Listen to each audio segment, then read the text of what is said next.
Hi, everybody. I'm here in my office finally after sitting at home for many, many months, um, impatiently waiting to get back to work. And I have to say that I am delighted to introduce uh, Mr. Adam Cook. Not that he really needs any introduction. He's the host of Tell 24/7. He's also a reporter, a journalist. He's a fantastic singer-songwriter, fantastic musician, and man of many trades, Adam. And he makes a great caramel macchiato too. So, And he's a great kitty daddy. I know that too. that's So, Adam, go ahead. how has this isolation been treating you? Well, not too badly. I mean, I've said to more than one person, day 65 of isolation is very different than day 5 of isolation. Because if you started out right, you can really see it as this great big adventure of self-discovery. And for quite a while, that's the way it was with Kathy and I. But, we've had to readjust. We've had to find ways to be able to keep our spirits up, but also to break out of the routine that can settle in when that happens. So we've been out in the garden a little bit, doing some planting. We've been going on some nice walks and a couple of drives, all doing it socially distant, of course. But the flip side of it as well, too, is that we've been able to get a surprising amount of actual work done, and I've been able to keep my show Tell Ill 24/7 rolling all through this pandemic period. So it's not perfect, but given the alternatives that could be happening to any of us at any given time right now, it's gone pretty well, and I'll take it. Great. So there are obviously pros to this pandemic. I mean, I do know that you are a person who loves to go out and play music, and you're very involved in the church, and I'm sure that must be difficult for you and for Kathy. It has been difficult for both of us. I mean, we're involved musically in 3 different churches here in Port Hawkesbury. St. Joseph's Catholic, I play there every 2 Saturday afternoons. We're at Reach Pentecostal Church in Port Hawkesbury, the former Causeway Pentecostal, and we play there on Sunday mornings. And I've also, for about a year now, been the go-to organist and pianist for St. Mark's United Church in Port Hawkesbury. And all of that is gone right now, and there are pros and cons to it. Sometimes it's nice to be able to get a breather from putting a program together, but we also really profoundly miss just getting together and singing God's praises and getting together with our church friends and being able to do this all as a group as opposed to separately. But you know what? You do what you can. I've been recording, and Kathy's been joining with me as well on videos of some of our favorite praise songs and hymns. We've been putting those up on Facebook and Instagram. There's a Facebook group called the East Coast Worship Party, as opposed to the COVID-19 Kitchen Party. And this East Coast Worship Party is all about praise music and Christian music. So we've been contributing to that as well too. We do what we can, and we let the Lord guide us through all of this. It's easier some days than others, as I mentioned, but we know that God is there through all of it, and we look forward to that day when we're able to get together and sing God's praises. But we'll take this for now and seek Him and seek His joy through all of it. Yes, and I'm sure that there are many, many people out there who are living alone that find it even more difficult at this time. Yeah. I didn't know about that Facebook page, and I'm certainly going to share that afterwards because I think it's very uplifting. I'll guarantee you that. There are people putting in videos and music from all the way around, and whether you're into more modern praise music or traditional gospel, that type of thing, you'll see it all on the East Coast Worship Party. So yeah, I would advise you and your listeners to check it out. Absolutely going to. I think that's wonderful. Now, many, many things, tragedies especially have happened during this pandemic. One of the most notable ones, of course, were the shootings in Portapique. And I know that, most of the reporting that I've ever seen you do, and I'm sure others have noticed that you've done, or, for example, where you can go to a place and you can interview somebody or you can capture that moment. So I'm wondering, how difficult was it for you during all of these times? to get Well, that? it was extremely difficult for me in terms of what happened in Colchester and Cumberland counties because these were rural communities. And some of them I was familiar with. I mean, it was harrowing for me to hear that the gunman had stopped for a moment and had his sights fixed on the fire department building in Onslow, Belmont, because I had played music for Christmas parties there 3 years in a row. They brought me in. They couldn't have been kinder, nicer people. So to see on the news bullet holes in the front gateway to the fire department fire hall, it was just unbelievable. At one point, the RCMP had been giving alerts that the gunman had stopped at Hidden Hilltop Campground in Glenholm, and I had been there with a couple of musical friends of mine in the Truro area.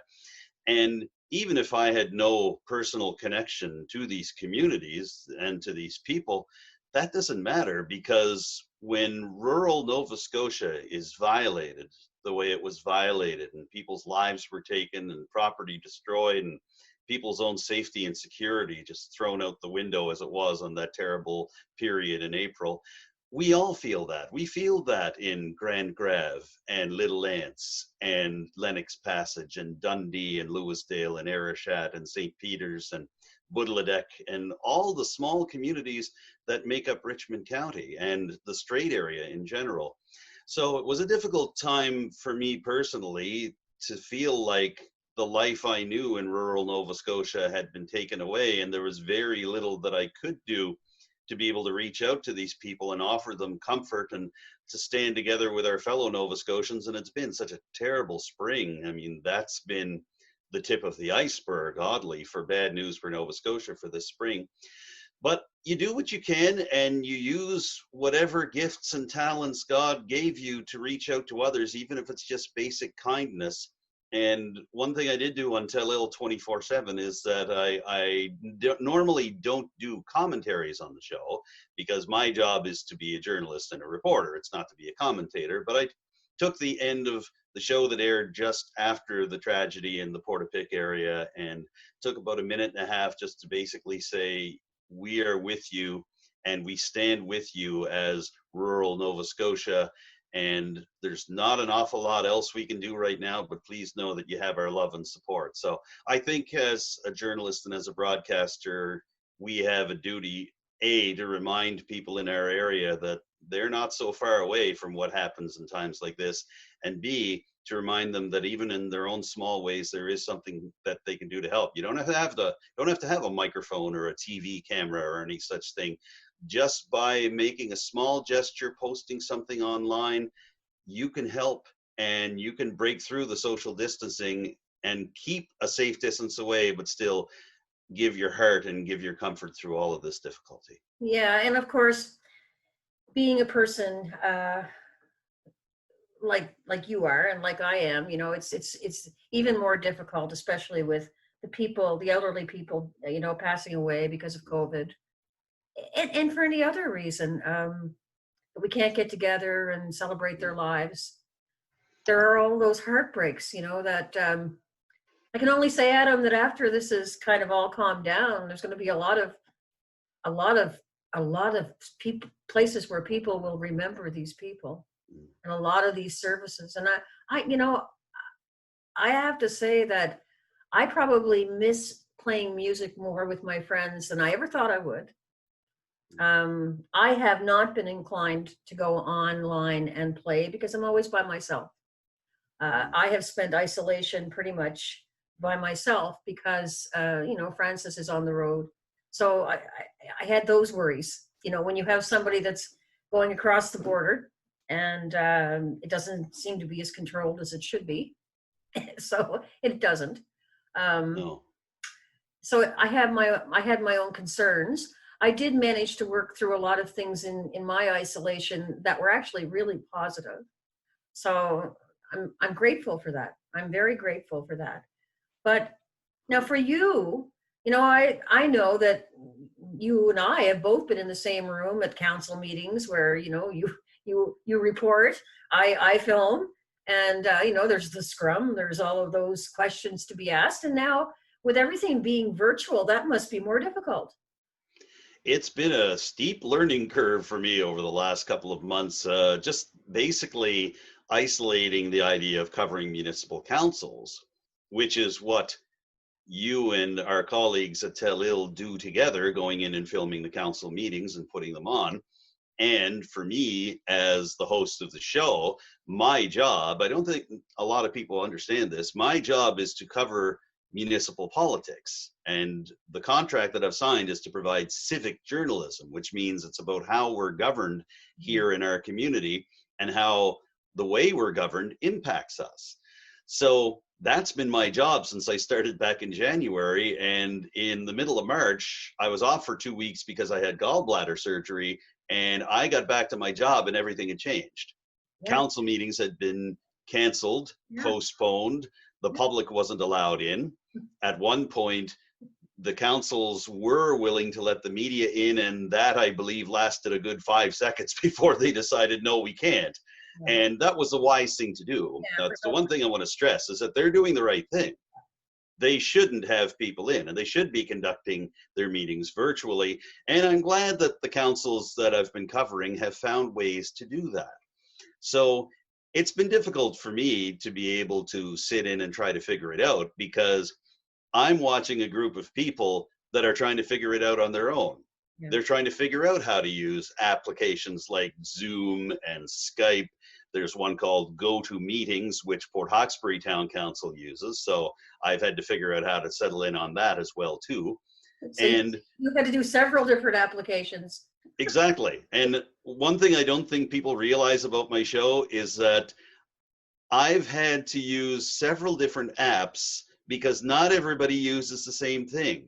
I've been able to do a lot of the interviews that I do on Zoom, like you and I are doing right now. I've done some on Skype because people are more comfortable with that one. I have one public official that only does meetings on something called Google Meet. And I'm not going to lie to you or to any of our viewers right now. There have been a few times when I have thought I have recorded a whole interview, about 15, 20 minutes, gone back in, checked it, and realized I have recorded nothing, and have had to sheepishly go back to some of my interview subjects and say, well, could we schedule a whole other interview for you to say what you just finished saying to me? Well, the thing is, Adam, I'm pretty sure that that's all forgivable, considering everything is new to you for all of us now.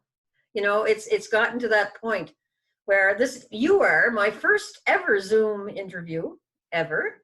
And I chose. And I'm honored to be your first ever Zoom interview, I'll tell you. I chose you because I knew if I messed up, you'd be able to help me because of all the experience that you've gained. So that's pretty cool. It's nice to have friends in high places. Well, we're friends in the same place, and because it's community TV, maybe we're friends in low places, like our old friend Mr. Garth Brooks used to say. I think we're doing okay. I mean, I certainly miss having all of my colleagues here. So, you know, I'm thinking and hoping that within the next few weeks, actually, I'm hoping that we will open up our doors once again. Of course, it'll be, you know, with safety measures, of course. Our studio is big enough to record a few musicians in at a socially distanced, you know, because it's as you know, it's quite large. So hopefully you'll be able to come back in too, and you know, and do what you do here as well.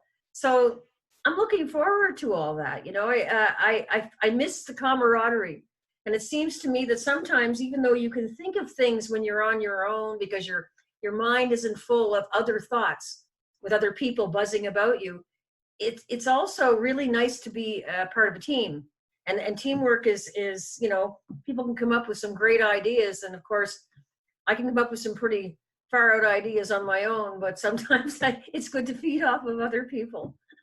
Well, we all miss being able to get together, and I know I've missed talking to you, and I've missed Nick and Cora and Amanda and just the whole crew that's been in there. I've missed chicken wings on Friday, to be honest. Ah. Chicken wings on Friday are a big thing with me. And I've missed bringing you your Timmy's coffee. And I've missed it. Trust me, I've missed it. You know, I think that when I first started my isolation, I had to be completely isolated because Francis was crossing the border. And at that time, he would cross the border for 13 days. and come back. So that 14-day isolation wasn't going to work out for me, which is always off by 1 day, because he'd come back and I'd have to start again, you know? Oh, So, see, the math doesn't work out for everybody the way we think it does it? No. And I mean, you're one of several people that are missing loved ones, and just the timing and the math doesn't work out at all. And you miss each other by that much, and all of a sudden you're alone again. And yeah, but he's on his own again driving too. the lucky pros for me was that I do have my new kitty named Ringo, and Ringo is a 16.5-pound kitten now. 16.5 pounds. He's going to be a linebacker for the CFL pretty soon. He's 11 months and he's 16.5 pounds. But he had some traits that needed to be corrected, and I managed to do some training with him while I was in isolation. I mean, I only had him and my other cat to talk to, so that worked. My other cat, pretty laid back, but Ringo he was a little bit of a handful, like a bad child. Now he's gotten to the point where he's coming around. He's becoming mommy's boy. He always was, but now he's really my boy. I was going to say, I thought he was mommy's boy for a long time. Well, he sort of was, but he was fighting is what he was doing. And because he thought he was a kitten. Well, he is, but he a little bit too big to play rough with. I mean, when a 16-pound kitten jumps on you, decides to play rough, well, you certainly understand that it's a 16.5-pound cat. You figure those things out very quickly. And I'll tell you that I have conducted more than one interview sitting in my new Tell-Il studio, which is actually our downstairs music and rec room here at the Cook's Place. But I've done more than one interview with our cat Grace snuggled up on my feet as I've been using the laptop. And sharp-eyed viewers might be able to catch every so often a cat tail popping up in the camera feed, or hear an errant meow in the middle of me talking to the mayor of Port Hawkesbury or the warden of Richmond County. So Grace is making her TV debut whether she wants to or not. There's nothing wrong with that, Adam. Not a thing. Not a thing wrong with that. Oh, we're all working. We're all learning how to do this from home and how to do this with our family, both human and feline. The mayor of Port Hawkesbury, Brenda Chisholm Beaton, has apologized more than once to me during an interview for her 2 Bengal cats yowling over in the living room, and they can hear it over in her work office at home. So we're all getting used to this, and we're all welcoming the little pop-ins and intrusions and interruptions from our feline friends. Now, other than your playing music and other than your worship, what have you and Kathy personally missed the most? Something traditionally that you normally would do that you haven't had a chance to do because it's not open, or because it's at the point where it's just about to open? We've been missing a lot of things, and I mean, we've been missing just the idea that our lives don't have to be super structured. That if we run out of milk late in the week, because we only go to get our groceries once a week, we think that'll be better for us in the long run because we'll be more careful with how we get groceries and how frequently we get them. But every so often, you run out of milk and you just kind of look at each other and think, wouldn't it be nice just to go? Just for 5 or 10 minutes, go and do it. But it's not something that we think we should be falling into. The same idea about being able to get to public spaces and get to public spaces with people. We're heartbroken that so many community festivals and music events have been canceled from now straight up to Celtic Colors in October. There won't be a Granville Green concert series this summer. And it was more than just the free music. It often was about just the idea of being with people, going with friends, seeing neighbors every so often, running into people and talking with them that you hadn't seen in quite a while. So that has been difficult for us because we're people persons, Kathy and I, and we like to get out and to be able to be with not only people that we're fond of and that we're friends with, but just people in general. The idea that you can go for a coffee or a little snack at your favorite restaurant and you might see someone but you just feel the humanity around you. And we've tried our best. I mean, we have been able to do some video calls with friends and family, and I reached out actually not long ago and had a conversation on Zoom, just like we're doing now, but I was with 5 friends of mine from King's College, where I got my journalism degree. Cool. And that was the first time that several of the people on that call had been talking to each other than on Facebook or email for several years. And that's wonderful. But like I've said to Kathy more than once, you can only stare into a computer screen or into your phone so long before you miss just the organic feel of having people around you. So I think that's one of the things that we're going to be searching for the most. We want our bubble to be a lot bigger than it is now. Let's put it like that. Speaking of bubbles, in my case, I'm pretty fortunate because my family bubble are all musicians. so Nice. So yeah, so I assume that I'll be able to get together with Nick and the kids and Francis very soon, and Richard, and do a little family jam someplace. So, you know, I'm lucky to be in a part of that family. You know, it's one of the best places to be in my case. Now, that's fantastic. The party goes on. yeah. We haven't had a formal family bubble yet. We've been wanting to make sure that we make the right choice on that because we have a few different options, both direct immediate family and non-direct family, that we're just thinking, how can we best help others in this difficult time? The other thing is, you don't really want to insult somebody by saying, I don't want to be a part of your bubble. No.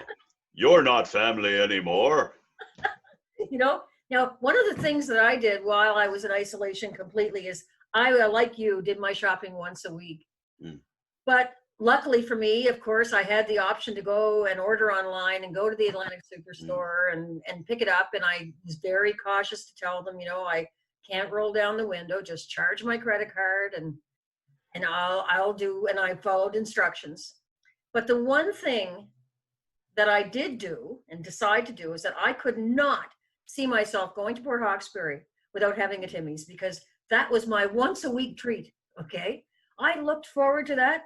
You never know what you're going to look forward to the most, but it occurred to me while I was driving to Timmy's one day that, you know, I spend so much money on takeout food, all this money in my bank account, and look at these poor people working. Oh my gosh. So the first day I decided to do this, I thought I'm going to pay it forward a little bit. So I went over to one of the Tim Hortons stores. I'm not going to say which one because everybody's going to say, oh, that was her.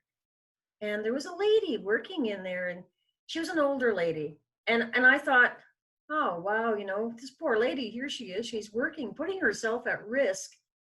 You know, that's so unfortunate that she has to do that because she's considered an essential worker. And where does that leave her? You know, like if she, that's horrible. You know, she might be living on her own and have to support herself, you know. So I left her a $20 tip, and because, you know, she started to cry at the window, and I thought, oh, no, that's not what I wanted. I wanted you to do something for yourself today and feel a little good about the fact that somebody appreciated you. So every week when I went, I would pick a new drive-through and I would give people big tips for the entire time. I remember one time going through McDonald's, and I gave the person at the first window a $10 tip. And then when I got to the pickup window, I passed that lady a $10, and she said, didn't you pay at the last window? And I said, this is for you. And it was the same reaction. But it made me feel so good because those were the only people that I actually had any conversation with outside of Francis once every 2 weeks for a few days. I think that's one thing that's really happening to us too. We're valuing other people. And so we should. You know? The old Joni Mitchell saying, hey, you don't know what you got till it's gone. And all of a sudden we've had all this taken away from us. And like I said earlier, we miss it. We miss basic human contact. And it's been sad for me to watch what the pandemic has done to people who, as you say, are now considered essential workers. Yeah. And I go to any of the drive-throughs you mentioned, and I see 2 lanes full up. Just chock a block. And this is in the middle of the afternoon. This isn't at a meal time. This is at 2 or 3 o'clock in the afternoon. And so I feel terrible for the people there. Kathy and I have a couple of friends, one that works, I'm not going to name store names, but one that works at a major department store and another that works at kind of a smaller Canadian chain store. They're the happiest friendliest, sunniest people you've ever seen.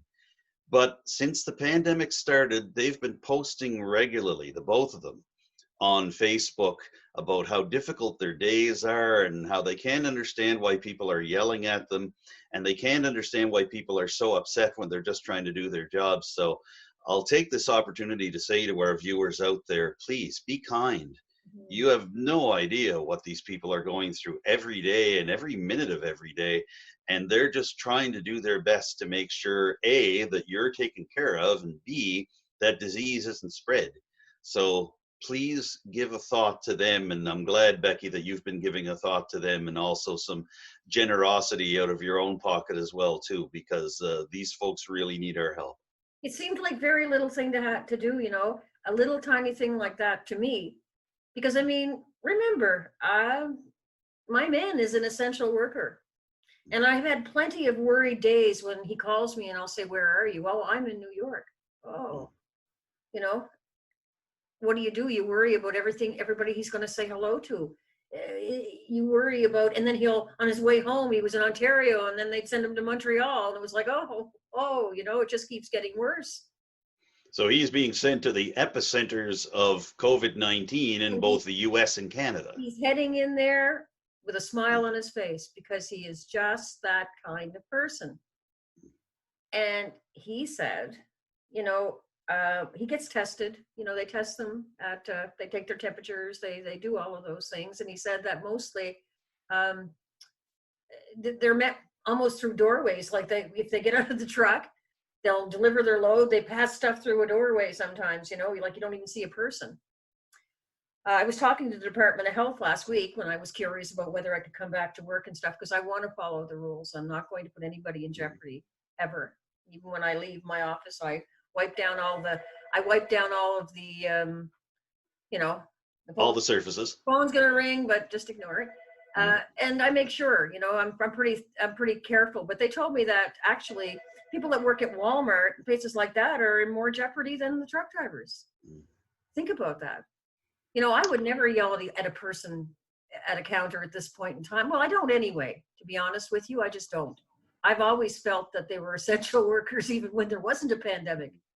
Because anybody who's working for little or no money, especially, I mean, you have to really see that, you got to put yourself in their shoes, right? Everybody's got their own stories to tell, and everybody's got their own way of dealing. And I mean, sometimes you do what you have to do. As a young mother, I was a single mother. It had to be done. It was done for my children, and I wouldn't have done it any differently, So I will say that I can't wait till the vet's open, because my boy needs a little bit of a trim. The mats under his belly got a little out of hand, and try. I even bought an electric razor online, like trying a pet trimmer. Forget it. That wasn't happening. I've tried everything. So luckily I called the vet, and they'll trim his belly and stuff. And from then on I have a cat groomer. But really, our Grace needs her nails trimmed. I'll guarantee you that. We found that out the hard way more than once. So not a decline. We don't believe in decline, but she does need a nail trim for sure. So yeah, we're going to be happy to see the vet's offices opening as well too. And again, human contact. You just miss the people that you see every day. Well, yes. Now, Adam, I'm sure, and I'm hoping that I will see you in person within the next few weeks. We'll see. Once we open up, it'll be, you'll be able to hopefully bring a real live person into the studio, because you can sit 6 feet apart in your studio.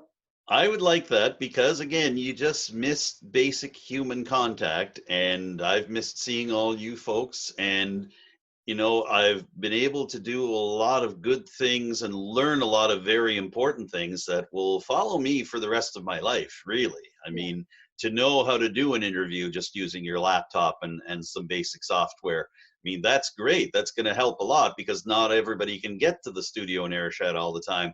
But I really do look forward to those moments where I'm going to be back at the Tell-Il 24/7 desk, and as well be able to welcome people there and say, you know what, we have got a safe space, and we've got a place for you to come and share your story, just as they've been sharing it with me for the past 4 months. So I'm looking forward to more of it, and look forward to being able to see you and the other folks there as well. Well, I look forward to your next show, and I've watched all of your shows, and I'm very proud of you, Adam. You've actually circumvented around everything. I think that that's fantastic. It's all about learning, and the more the learning part of your editing and all of that stuff is key to your future, really. I mean, you think of all the empowering things that you've learned to do. I mean, then the possibilities seem a little endless, don't they? And I'm so looking forward to a couple of things. But one thing I really want to do at some point in time is I want you and I and Nick to maybe record something together for Tell Ill, because I think that would be cool.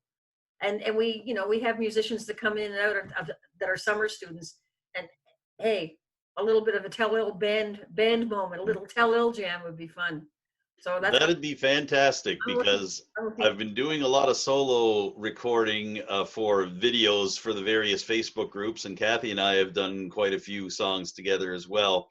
But it's nice to be able to have a little jam session. And one of the nice little byproducts of this pandemic, I'm the secretary for the Rotary Club of Port Hawkesbury. I did see And that. I saw the video of you and Pat Lamy. there you go. And Yeah, Jerry sure. McDaniel as well too was in on that. Yeah. And we were asked to put those videos together by the district governor for Rotary District 7820, Louisa Horn, because the district couldn't have its annual general meeting this year. It was supposed to be in Sydney, and it was supposed to celebrate 100 years of Rotary in Cape Breton Island. So she said, is there any way you folks could do a couple of songs just to do something uplifting and positive that can get the virtual annual general meeting off on the right foot? So Jerry came up with these wonderful ideas that he and his wife Cheryl, who was our club treasurer, had been batting around. And I thought, well, we'll just do a couple of cover songs. But before we knew it, the first time we got together at the Strait Area Community Curling Club for a safe social distancing jam session, we actually wound up writing a song. So we're very excited about that and about what we were able to do while maintaining safe distances. And I look forward to being able to do that as the doors start to slowly reopen and the musicians all start to get together again. I think It'll that's be one big party when that happens, Adam. yeah, exactly.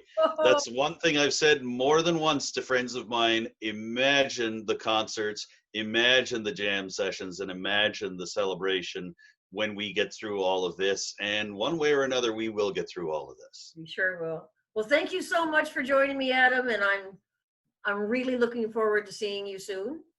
With that Timmy's in hand, of course. You don't have to bring it, but it's always nice. Just saying. Oh, don't you worry. I'll be bringing Timmy's for you, and I'll be heading over to La Goulette Pepe, because Kathy and I both have really, really missed that. She loves the oatcakes over there, and I love getting me a pumpkin spice in the middle of the summer. So, I'll do that and look forward to it. But we'll all have our favorite coffees when we get together.